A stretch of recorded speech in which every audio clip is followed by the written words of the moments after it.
Hi అండి, అందరికీ నమస్తే. వెల్కమ్ టు మోక్షి అండ్ చేతు ఛానల్.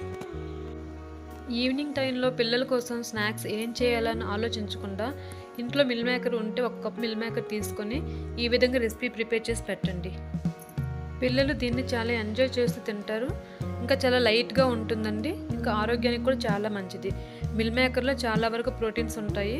ఎదిగే పిల్లలకి చాలా మంచిదండి. ఇంకా లేట్ చేయకుండా ప్రాసెస్లోకి వెళ్ళిపోదాం.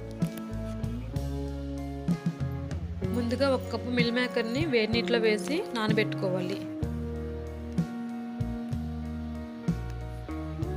ఇక్కడ క్యాప్సికమ్ ఆనియన్స్ని ఈ విధంగా కట్ చేసి పెట్టుకోవాలి.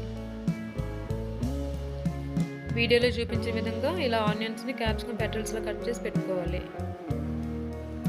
ఇప్పుడు స్టవ్ ఆన్ చేసి కడాయి పెట్టి దాంట్లో 1 టేబుల్ స్పూన్ ఆయిల్ వేసుకోవాలి. ఆయిల్ కాస్త వేడయ్యాక మనం కట్ చేసి పెట్టుకున్న వెజిటేబుల్స్ని దాంట్లో యాడ్ చేయాలి. ఆ వెజిటేబుల్స్ని ఒకసారి ఆయిల్లో బాగా ఫ్రై చేసుకోవాలి.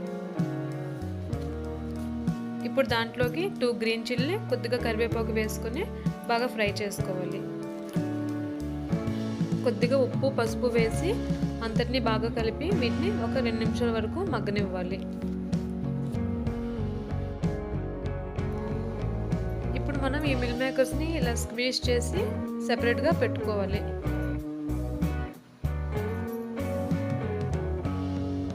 ఇక్కడ ఆనియన్స్, క్యాప్సికమ్ అనేవి కాస్త ఫ్రై అయ్యాయండి. ఇప్పుడు దాంట్లోకి మనం స్క్వీజ్ చేసి పెట్టుకున్న మిల్ మేకర్స్ని యాడ్ చేసుకోవాలి. ఇప్పుడు ఫ్లేమ్ని హై ఫ్లేమ్లో పెట్టి 5 నిమిషాలు ఇలా కంటిన్యూస్గా సాట్ చేస్తూ ఉండాలండి.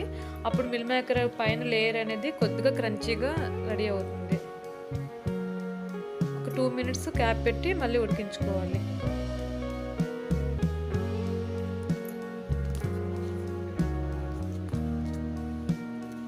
ఒకసారి అంతటిని బాగా కలుపుకోవాలండి.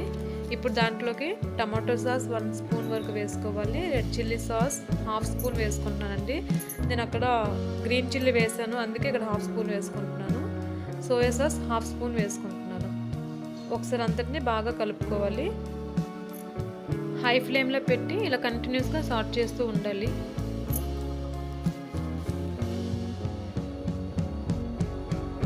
ఎంతో టేస్టీగా ఉండే మిల్ మేకర్ రెసిపీ రెడీ అయిందండి.